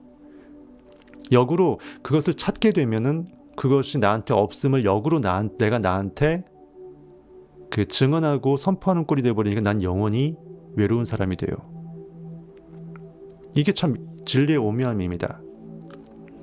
그래서 저들은 우리의 밥이라고 한 거예요. 여호수아하고 갈렙이 12 정탐꾼이 네피림 거인들도 보이는 가나안 족속을 보고 그냥 바로 퍼먹으면 되는 거라고 생각한다. 즉 별도의 일이 필요 없다라는 거예요. 그냥 느끼면 된다라는 거예요. 밥상은 다 차려졌기 때문에 퍼먹으면 된다. 즉 느낌은 시공간에서 어디 헤매갖고 느끼려고 노력해서 느끼는 게 아니라 지금 이 순간 0.0001초도 안 걸리게끔 나의 나됨을 느껴버리면 끝. 물론 그 상상력을 연습해서 끌어올렸다는 전제겠죠. 상상력이 연습이 안 된 상태에서 0.1초 만에 내가 원하는 그 상태에 몰입이 안 되겠죠. 이론적으로 그렇다라는 것입니다. 여러분이 끌어당겨 오는 것입니다. 제 발로 찾아오게 될 것입니다. 즉 그러니까 우리 의식이 그 존재가 내 앞에 나타나게끔 현실에서 이렇게 만들어 버린다라는 거죠. 오늘 제가 말씀드린 힘의 의미는 이것입니다. 네빌의 형이 그렇게 힘 있다고 권력 있다고 돈 많다고 뻑이 가버렸던 그거에 대해서 개거품 물고 정말 경외하는 마음으로 네빌한테 알려줬던 그 말에 반대 방향으로 힘을 의미 지으면서 네빌은 우리한테 역설하고 있습니다. 상상력의 힘, 우주의 만물의 힘입니다. 만물을 창조하고 유지시키는 힘은 여러분 안에 살고 있으며 그것은 바로 여러분의 놀라운 상상력입니다. 그것이 I am입니다. 성자 하나님은 성부 하나님과 하나예요. 속성을 굳이 형이상학적으로 강학상 설명하려다 보니까 인간 고기가 이해를 못하잖아. 내가 누군지를 느끼지도 못하고 인간의 언어로 표현이 그나마 돼야 좀 느낄까 말까 하기 때문에 표현적 툴로 이게 일체성은 존재할 수밖에 없다라는 거예요. 이 사실을 절대로 잊지 마십시오. 물론 저는 사람들이 이 사실을 당장 받아들이기 힘들어한다는 것을 알고 있습니다. 우리들 대부분은 성당이나 교회에 있는 하나님을 믿어왔고 기도하기 위해 그런 장소가 반드시 필요했다라고 나도 모르게 순위되어 있고 그래서 왠지 주일 예배를 일요일 날 교회 안 가게 되면 마치 그 안식일을 거룩히 지키라는 그 표면적인 해석에 잡혀서 그것을 종교단체들은 어떻게 보면은 이제 악용한 것과 돼버린 거죠. 그래야 헌금을 받으니까. 안 오면 헌금 어떻게 받아요?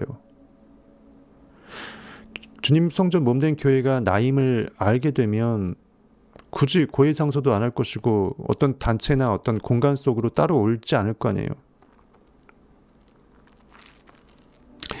그리고 잠에 들기 전 오늘 주어진 일들에 대한 감사나 다른 어떤 소망에 대한 것을 바깥에 있는 하나님에게 기도드리곤 합니다. 어딘간 있을 것이라고 생각하는, 진짜, 왜냐면 왜 바깥이라고 얘기하냐면 내가 아니어야 된다는 전제예요.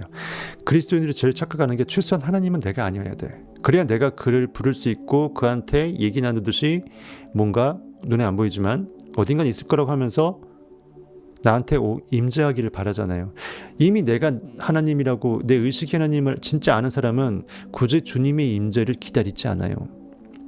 내 의식 IM은 나기 때문에 내가 마음대로 의식을 통제할 수 있는 나밖에 권한이 없는 컨트롤 타워이기 때문에 내가 나의 나됨을 느끼는 0.0001초 찰나의 IM을 바로 불러낼 수 있기 때문이죠. 굳이 불러낸다는 표현을 쓰자면 그렇단 말입니다. 이해하시겠죠? 그래서 나와 하나님을 분리시키는 게 이렇게 어려웁니다. 사탄이 제일 중요한 게 뭐예요? 좋아하는 게 뭐예요? 나의 발목을 잡는 내 마음의 상태가 좋아하는 게 뭐예요? 나하고 하나님을 분리시키는 거예요. 가장 좋은 방법은 뭐예요? 3차원으로 하나님을 끌어내리는 거예요. 내 의식이 결코 하나님일 수 없다. 그래야 내가 하나님이 없는 상태에서 하나님을 갈급할 것이고 하나님이 나한테 와달라고 부르짖을 것이고 그러면서 눈에 보이는 뭔가한테 내가 의지하게 되고 종교단체가 밥벌이가 되잖아요. 너무 뼈를 때렸나요? 그렇죠?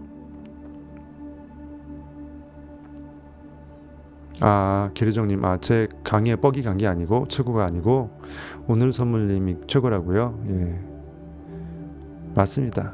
대단한 열정이죠. 예.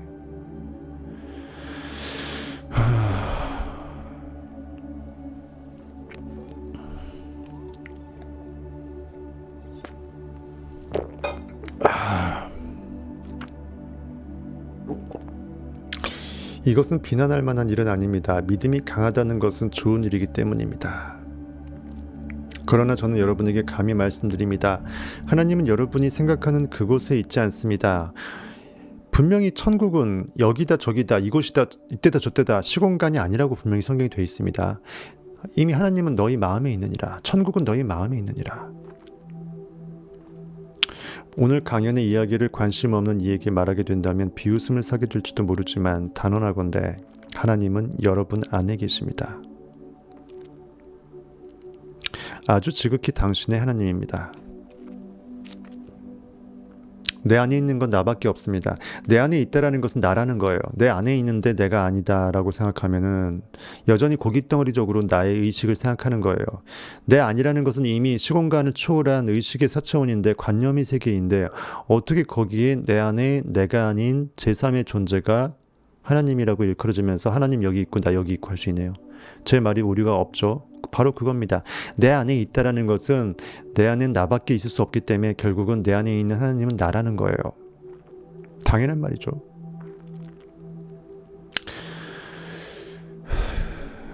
늦은 오후였거나 저녁쯤으로 기억되는 어느 날 저는 고요하게 앉아 있었습니다. 그 침묵 속에서 아무런 생각도 하지 않고 앉아 있었습니다. 그런데 갑자기 어떤 문장이 제 눈앞에 펼쳐졌습니다. 제가 그 단어들을 자세히 살피려고 하자 그것들은 잘게 쪼개져 수많은 물방울들처럼 공중으로 분해되어 사라졌다가 다시 스스로를 맞추어 가기 시작했습니다. 다시 맞추어진 그 조각들은 어떠한 사람의 형태를 띠고 있었습니다.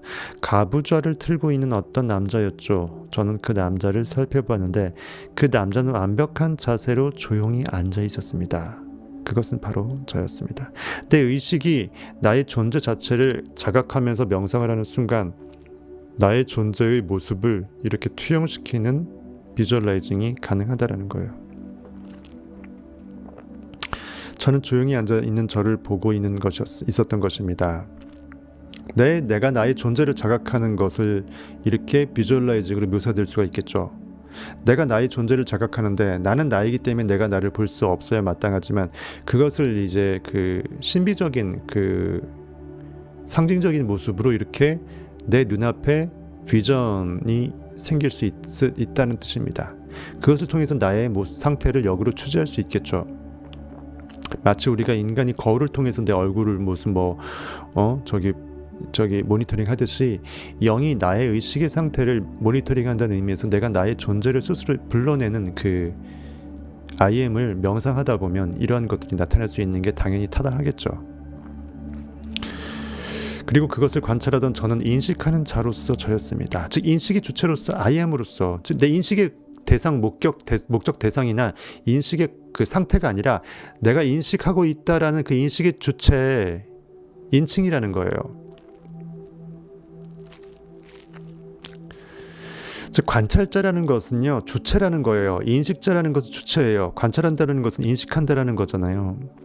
그날 저희 깊고 깊은 명상은 제가 저희 모습을 관찰하고 있다는 것을 깨닫고 난 후 끝이 났습니다. 왜?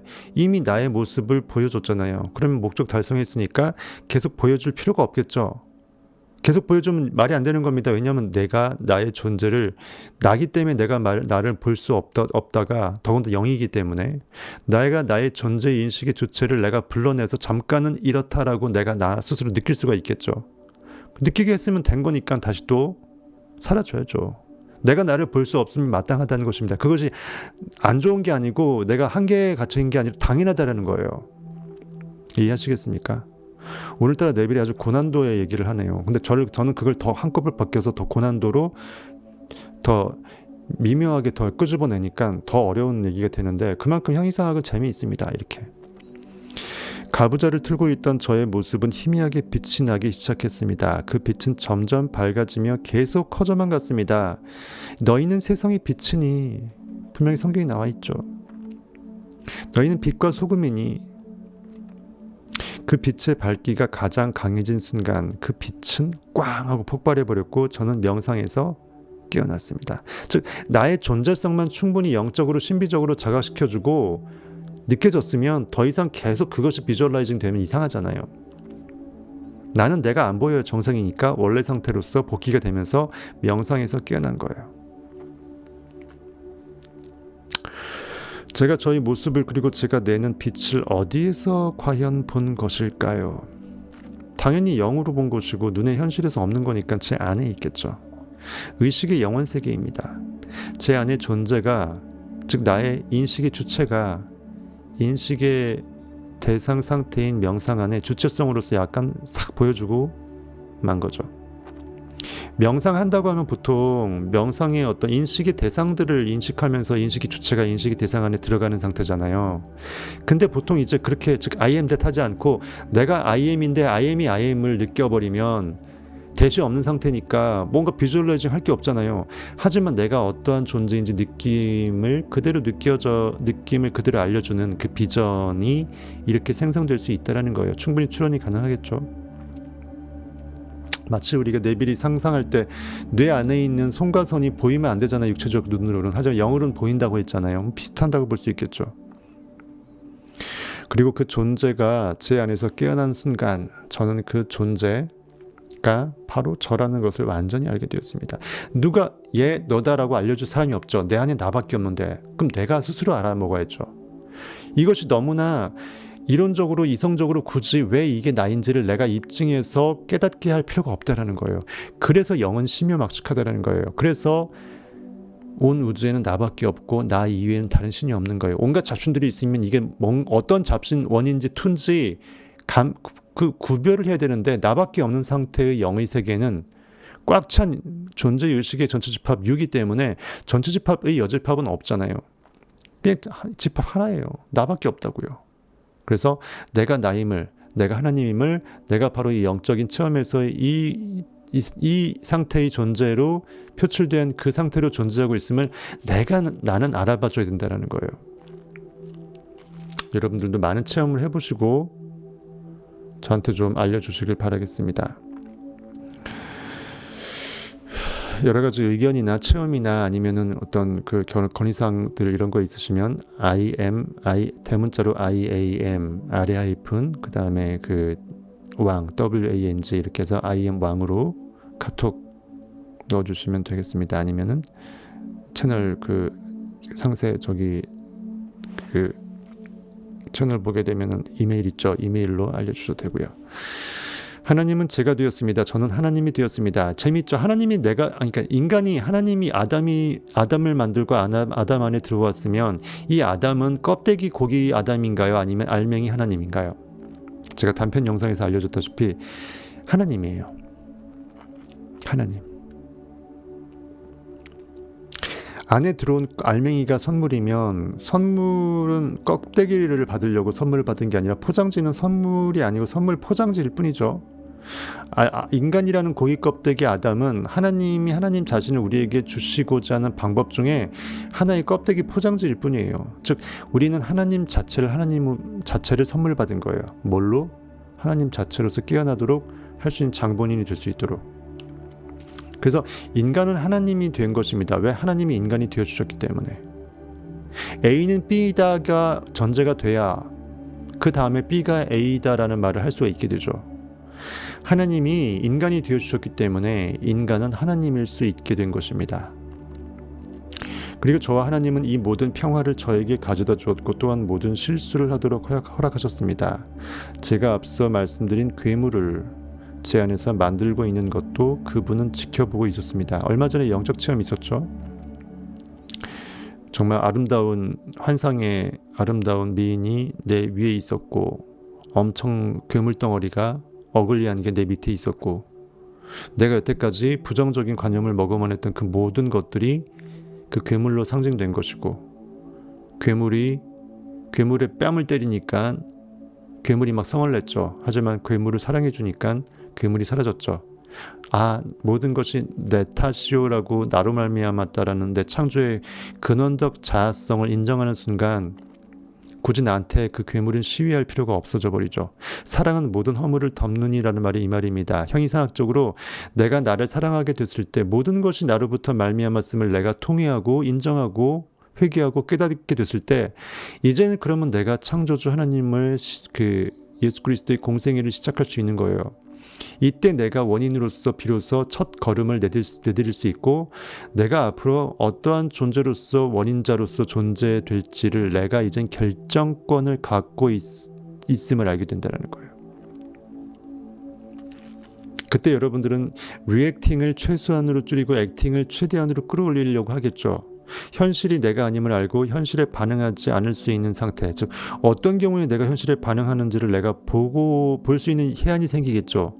이거 이러면 안 되겠다 해서 이때 이 경우에 내가 어떻게 나도 모르게 반응하고 있었는지를 끄집어내 갖고 그것을 방향을 바꿔보려는 거예요. 뭘로? 성경에서의 황금률. 내가 대접받고자 하는 것을 남한테 먼저 대접해주는 상태, 보여지는 현실의 상태, 상대방의 상태, 내 결과의 현실 상태를 가장 최극상으로 상상해주는 상태, 그 황금률을 써먹는 거예요. 그때 그것이 바로 그 글자 그대로 황금률, 무조건 통하는 최고의 법률입니다.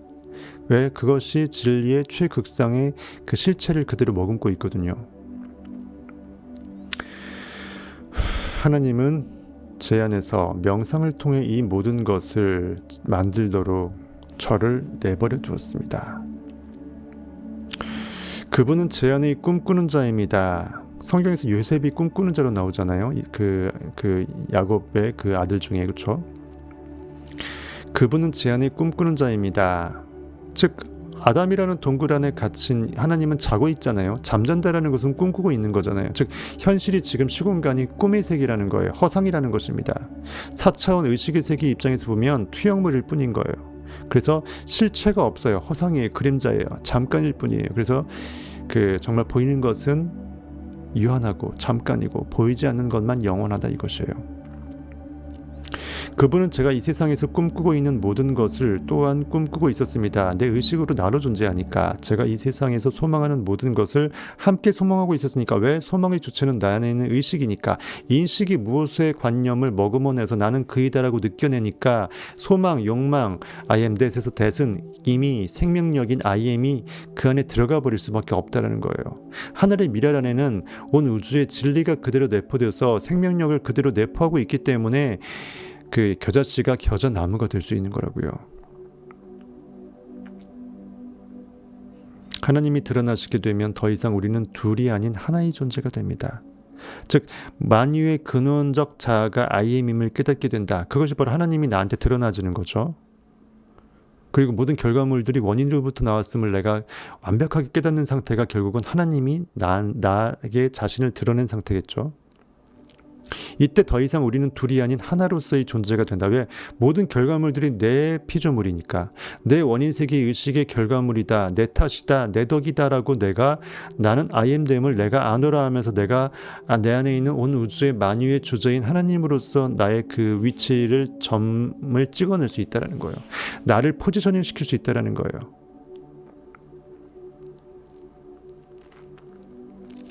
나와 하나님을 분리하려고 하는 인간의 완악한 마음은 이해가 됩니다. 그래야 내가 면피가 되고 내가 현실을 좀 막 살아도 될 것 같고. 하지만 영원히 내가 진리의 우물 입구에서 돌 입구를 계속 거기에 두고 우물을 먹으려고 하지 않은 것과 똑같아요. 그것이 그냥 돌이 아니라 돌의 입구임을 알면서도 의도적으로 돌의 입구를 옆으로 돌을 비키게끔 정말 이동시키지 않는 그러한 오만함이죠. 오만함. 자, 이제 집으로 돌아가셔서 오늘 강연의 주제인 힘을 당장 오늘 밤 사용하기 시작하십시오. 당장 우리가 느끼려고 할 때 쉽게 안 될 경우 많아요. 근데 왜 우리가 쉽게 안 되냐면 내가 어저께 분명히 잘 느꼈는데 오늘 어제보다 덜 느낄 것 같거든. 그럴 때 되게 많거든요.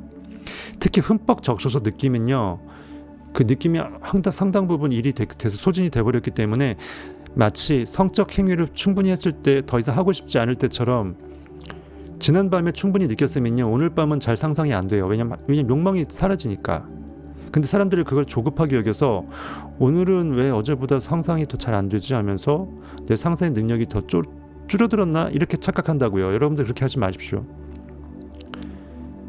그래도 나를 그대로 내버려 두면서 내가 자연스럽게 몰입되는 상태를 한번 느껴보세요. 그러면 됩니다. 조금 더 디테일하게 돼요. 또 그러다가 또 안 되면 안 된다고 내버려 두세요. 스트레스 받지 마시고. 그러다가 다시 또 필이 올 때가 있어요.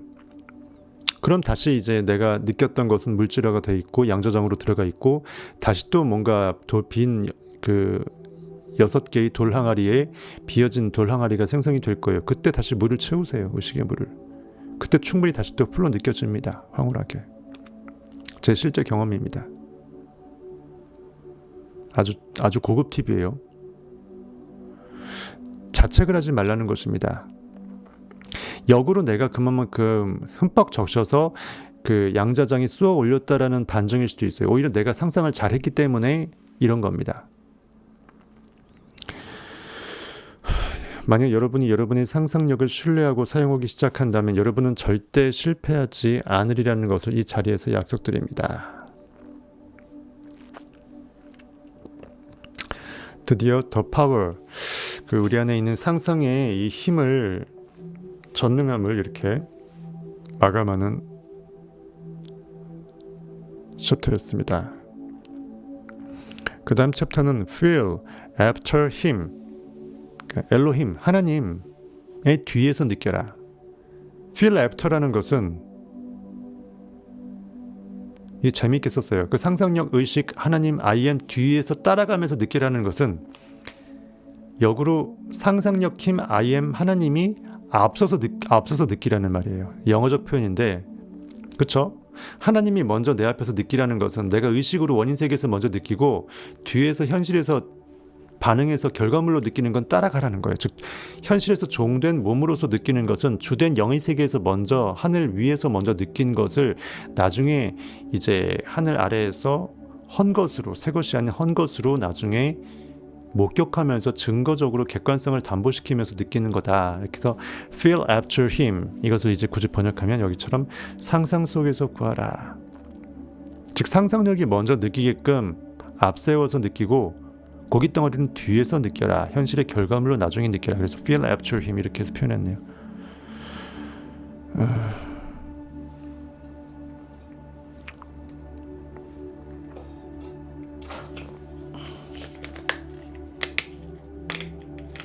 오늘은 힘이 더 안 나네요. 너무 적게 들으시네.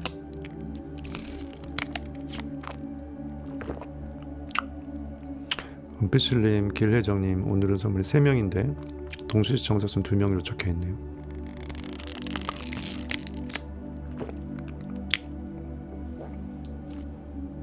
지금 3명인가?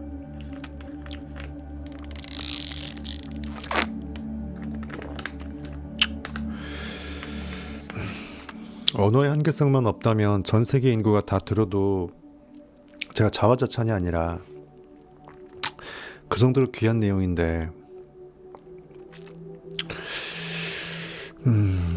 좋습니다. 지금 만약 제가 원하는 사람이 되었다는 것을 담대하게 사실로 가정하고 받아들이기로 결정했다면 저는 이제부터 그 결정에 따를 것입니다.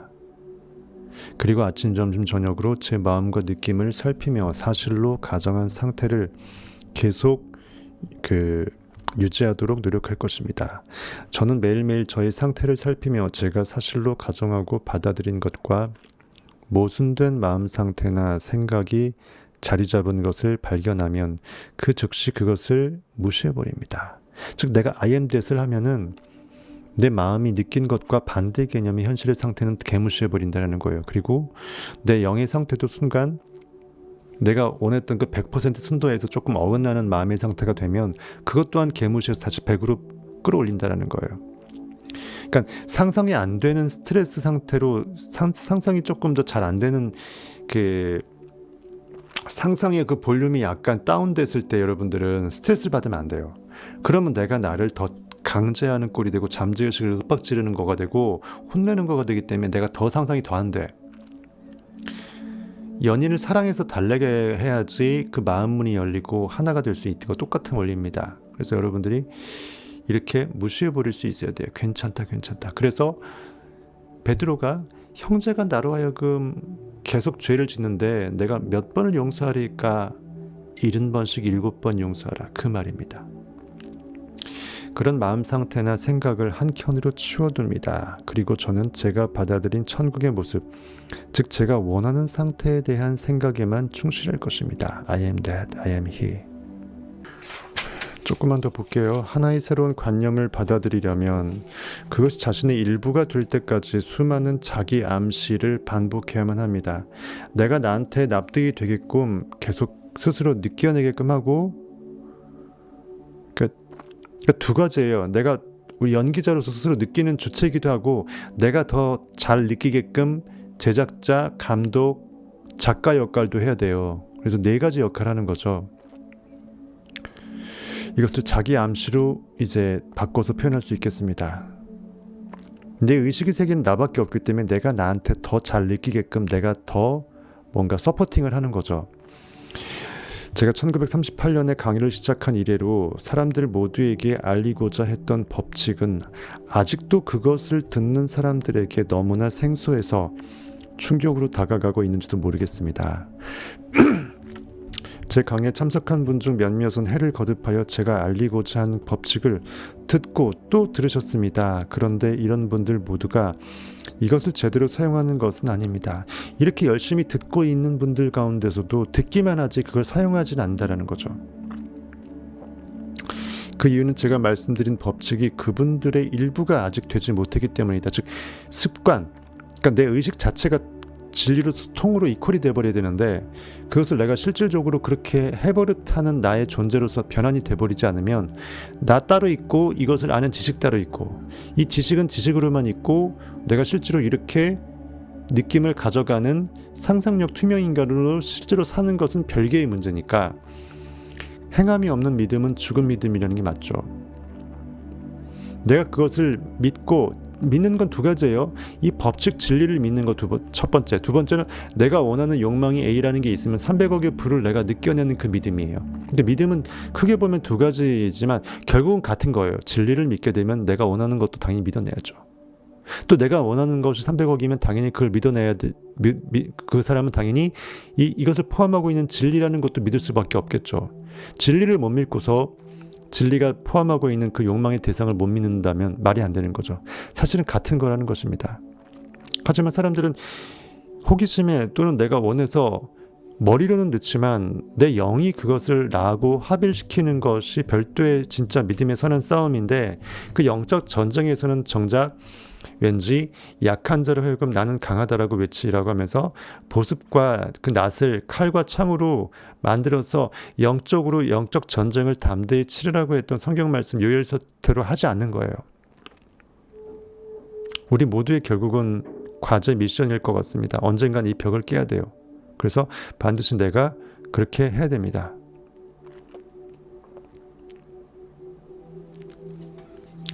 제 강의에 참석한 분 중 몇몇은 해를 거듭하여 이렇게 많이 알고 있지만 아직 그분들의 일부가 아직 되지 못했다. 제가 계속 반복해서 말하는 법칙이란 바로 이것입니다. 상상이 현실을 창조한다. 너무 뻔한 말이라서 마음에 안 와닿아요. 이젠 지겹죠, 그렇죠? 저는 확신을 가지고 이 말을 할 수 있습니다. 왜냐하면 저는 상상력이라는 것이 하나님의 활동이라는 것임을 발견하였고 확인하였으며 하나님은 바로 우리 인간이라는 것 또한 알게 되었기 때문입니다. 하나님은 우리 안에 있으며 우리들 또한 하나님에게 속해 있습니다.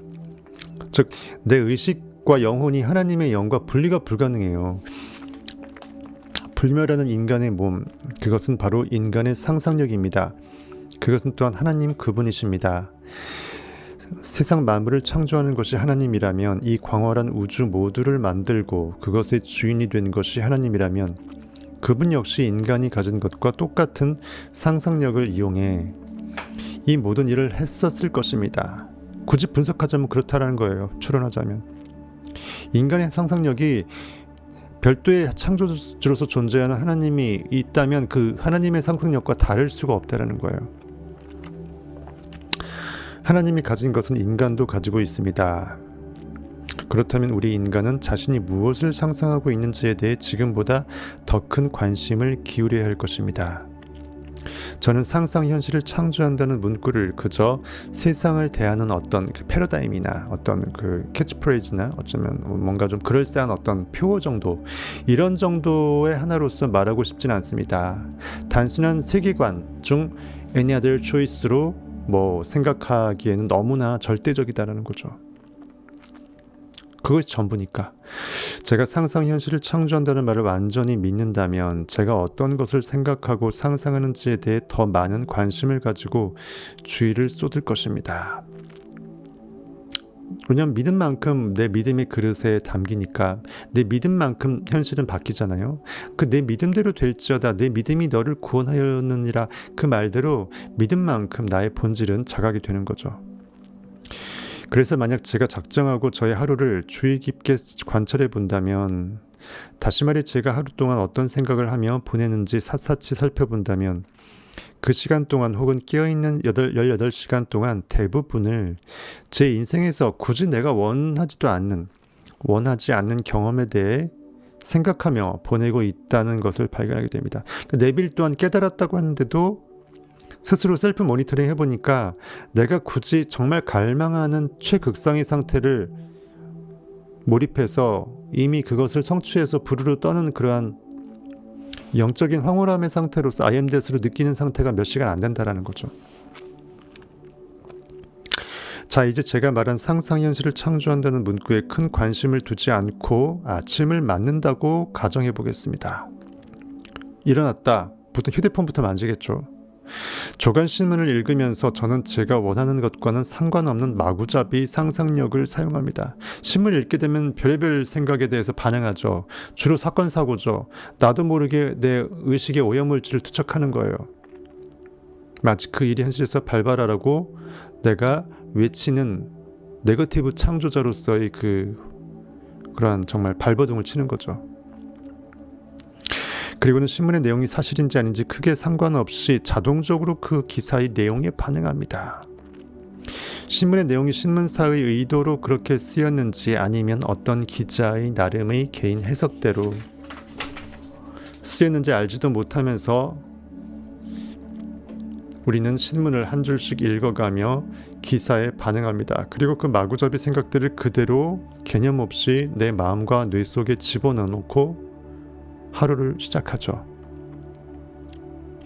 그렇게 일터로 나갑니다. 사람들을 만나고 점심을 먹습니다. 이렇게 우리는 하루 24시간을 원하지 않는 경험들을 굳이 나도 모르게 멍 때리고 반응하면서 느껴내는데, 즉 포괄적으로 상상이죠. 상상하는데 써버립니다. 우리는 정말 내가 정말 원하는 궁극의 목표를 느끼는 그 명상의 시간만 상상이라고 생각하는데 온 24시간이 멍 때리더라도 우리는 어떤 생각을 한다라는 거예요. 사람들이 살고 있는 세상이 상상 속의 세계를 기반으로 만들어진다는 사실은 조금만 들어보면 알 수 있습니다. 우리가 그것을 깨닫게 된다면 우리는 마침내 진실을 알게 되고 하나님 또한 찾게 될 것입니다. 즉 가장 근원적 존재의 실체가 내 안에 있는 나의 의식이었음을 깨닫는다는 거죠. 글자 그대로 창조잖아요. 근원. 모든 것을 만들어내는 만유의 주제. 오케스트라 지휘자. 가장 원인 중의 원인. 같은 말입니다.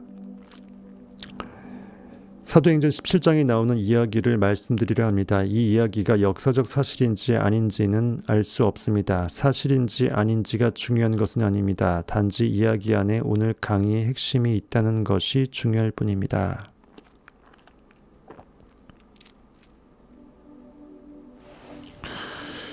음, 17장에 대해서 지금 성경 문과가 조금씩 다르거든요.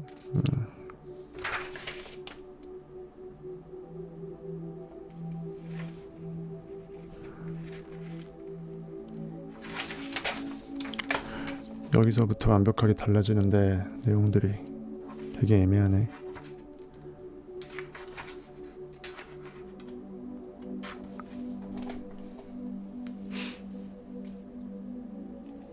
두 시간이 지났는데 그 사도행전 17장부터는 금요일 날 하도록 하겠습니다. 17장을 한번 읽어보고 오시면 좋겠어요.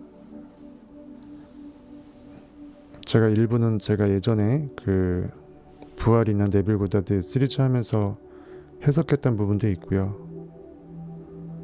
예, 그리스 아덴 사람들, 아테네 아덴 사람들 얘기도 나오고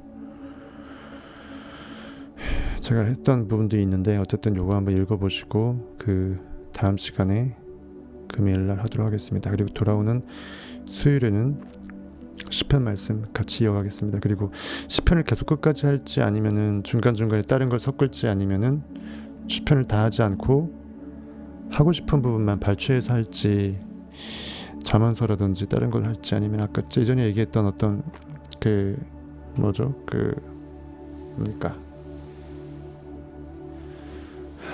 그 뭐예요 그거? 까발라 네빌이 그 유대의 인들이 구전되어 오는 그 신비로운 그 소스를 머금고 있는 까발라 관련 책도 좀 제가 일부씩 한번 해볼까 여러 가지 고민 중에 있지만 일단은 수요일날 우리 청변 패밀리 분들은 수요일날 방송에 보도록 하고 청밀리 분들은 금요일 방송에 보도록 이만 마감하겠습니다. 고생하셨고요. 이만 마감하겠습니다. 오늘은 진짜 저의 최정의 부대로 너무 극소술해서 제가 저도 인간이죠. 어쩔 수 없죠. 예. 사람이 없으니까 힘이 더 드네요. 더 들어. 예. 지금 거의 저기가 몇 명이야? 거의 20명 가까이 돼요. 만밀리 다 포함하면 굉장히 적지 않은 인원수예요.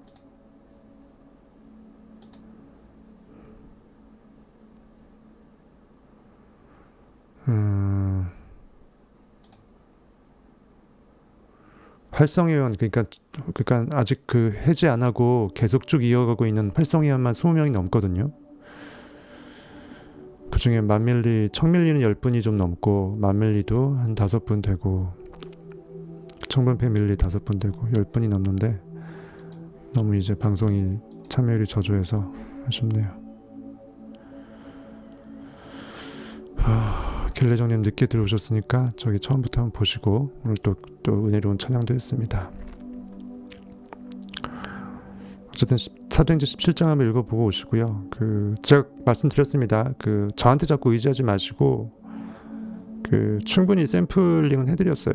네빌은 저한테 훨씬 더 조금밖에 안 해줘도 저는 되잖아요. 여러분들도 제가 많이 샘플링을 네빌보다 몇 배로 해드렸기 때문에 더 잘하실 거예요. 그래서 한번 스스로 성경을 묵상하는 것 완벽하게 통독은 아니더라도 발췌독이라도 여러분들 하면서 내가 이것을 뭐 녹음기 켜놓고 내가 누구한테 가르친다고 생각하시고 한번 말해보는 거예요. 스스로 해석해보는 거예요.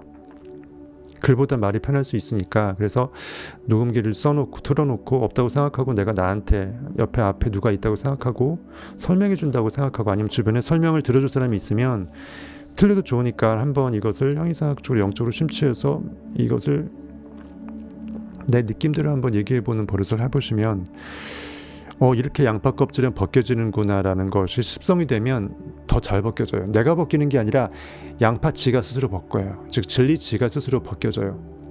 고깃덩어리 이성적인 힘이 아닙니다. 그것을 느끼게 될 때 어느 순간 진짜 진리가 왜 스스로 내 고깃덩어리를 자유케 하는지, 그렇게 하기 위해서 왜 우리가 진리를 알아야 되는지, 진리를 안다라는 게 무엇인지 이성적인 머리에 우겨 넣어갖고 그 안에서 해석하는 게 아니에요. 내가 고깃덩어리를 내려놓고 최선으로만 그 필요한 로직적으로만 뇌를 쓰고 진리를 인정해 버릴 때 진리가 진리 스스로 입증하는 거예요. 그때 알고 보면 내가 어느 순간 내가 진리 자체였음을 깨닫게 돼요. 진정한 나 안에 참 나가 하나님이 나이고 그 진리임을 깨닫게 돼요. 그러면서 내가 조금 더 담대하면서 현실에서 의의 생명나무를 더 많이 심어낼 수가 있겠죠. 그래서 내비를 했던 것처럼 방송 열심히 듣는 것도 중요하지만 스스로 성경을, 여태까지 여러분들 성경 보셨던 분들은 내가 좋아하는 문구가 있잖아요. 다시 한번 보고 한번 해석해 보는 거예요. 그래서 부단히 한번